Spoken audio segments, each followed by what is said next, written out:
My name is Anna Carter, and the day my father's will was read, my entire life changed.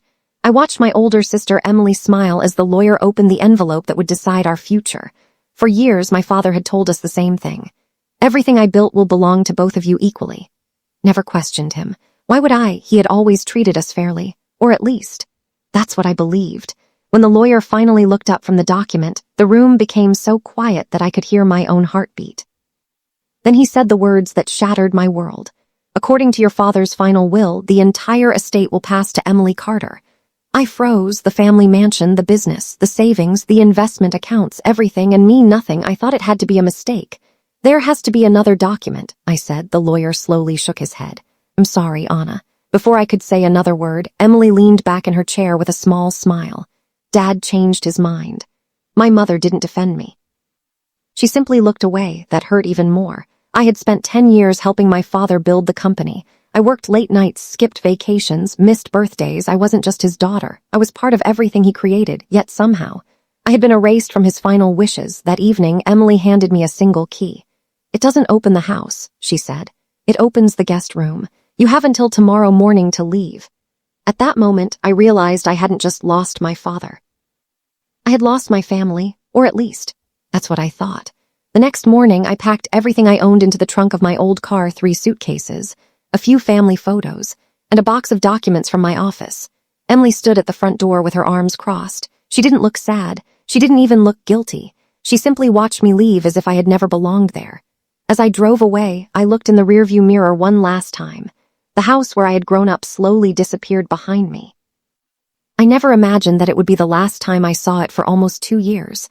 Starting over wasn't easy. I rented a tiny apartment on the edge of town and found a job as an accountant for a small construction company. The salary barely covered my rent and bills. Every night, I wondered the same thing. Why would my father leave me with absolutely nothing? It made no sense. He had trusted me with every financial record in the company. He had always said I was the most responsible person in the family. Something wasn't right, but I had no proof. Almost 2 years passed. Then one rainy Tuesday afternoon, my phone rang. The number was unfamiliar. Anna Carter. Yes, my name is Michael Harris. I was your father's attorney for more than 25 years. His voice sounded serious. I believe I have something that belongs to you. The next morning, I met him at his office. He looked older than I remembered. Without saying much, he placed an old leather folder on his desk. I found this while organizing your father's archived files. Inside were handwritten notes, business records, and a sealed envelope. Across the front in my father's handwriting were 4 words, for Anna only. My hands began to shake. I carefully opened the envelope. Inside was a handwritten letter. As I read the first sentence, I felt the tears filling my eyes. Anna, if you're reading this, something has gone terribly wrong. I took a deep breath and continued reading. I never changed my will. Everything I own was meant to be divided equally between you and Emily. If anyone tells you otherwise, don't give up. Find the truth. I looked up at Mr. Harris. This changes everything. He slowly shook his head. It helps, he said, but a handwritten letter alone isn't enough to win in court. Then he reached into the folder again. I haven't shown you the most important piece yet. He placed a small USB drive on the desk. Your father gave me this 6 months before he passed away. He told me to keep it safe. We plugged it into his computer. A video appeared on the screen. My father was sitting in his home office wearing the same blue sweater he always wore on weekends. He smiled at the camera. If you're watching this, he began, it means my family needs the truth. He paused for a moment. My final wish is simple. My daughters will share everything equally. No one should receive more than the other. I couldn't stop crying. For the first time in 2 years, I felt hope. But Mr. Harris remained calm. We still need to prove that the will presented after your father's death was forged. Over the next several weeks, we started investigating everything. We compared signatures from old contracts. We reviewed emails, financial records, and company files. We interviewed former employees who had worked closely with my father during his final months. Then we discovered something that made my blood run cold.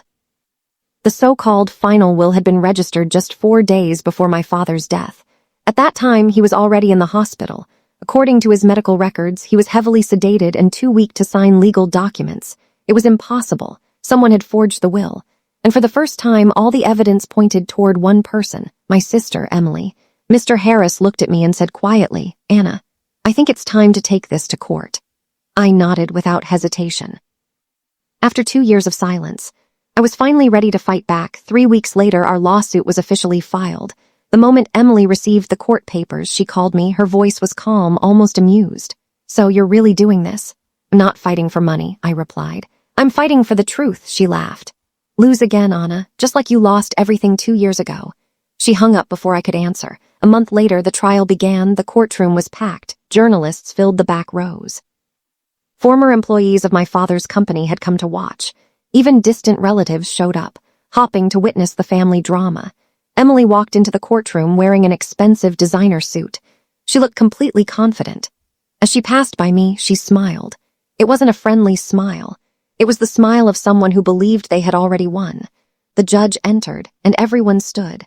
The proceedings began. Emily's attorney argued that my father had changed his mind during the final weeks of his life. He claimed that I had become distant from my father and no longer deserved a share of the inheritance. Listening to those lies was painful, but I stayed silent. Then it was our turn. Mr. Harris stood and presented my father's handwritten letter. Next, he played the video recorded by my father. The entire courtroom fell silent. No one moved, no one spoke. My father's voice echoed through the room. "My daughters deserve equal treatment. That has always been my final decision."